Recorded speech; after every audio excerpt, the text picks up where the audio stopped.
So una sa mga balitang boxing, marami ang nakapansin at nagtatanong kung kanino ba talaga nagtatrabaho sina Silver Voice at Jack Capora.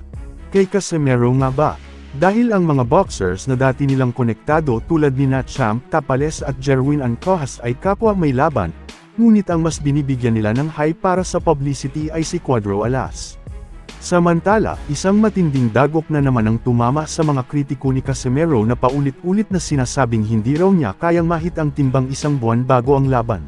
Aba, mukhang napaaga ang katahimikan nila, dahil sa simpleng pasilip lang ng malabato at batok na katawan ni Casimero.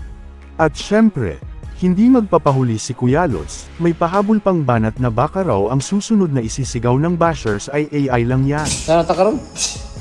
March 18. Edit man siguro niya Edit.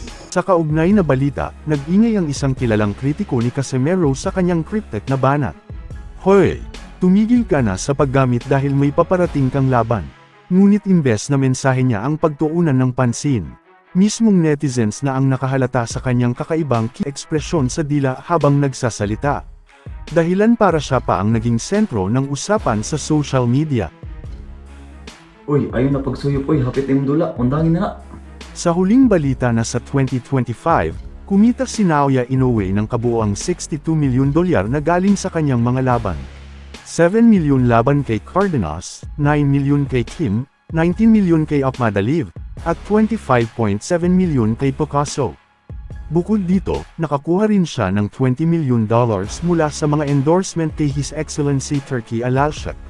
Sa kabuuan, ang kombinasyon ng kanyang mga laban at endorsement ay naglagay sa kanya sa rurok bilang isa sa pinakamataas kumita sa boxing world.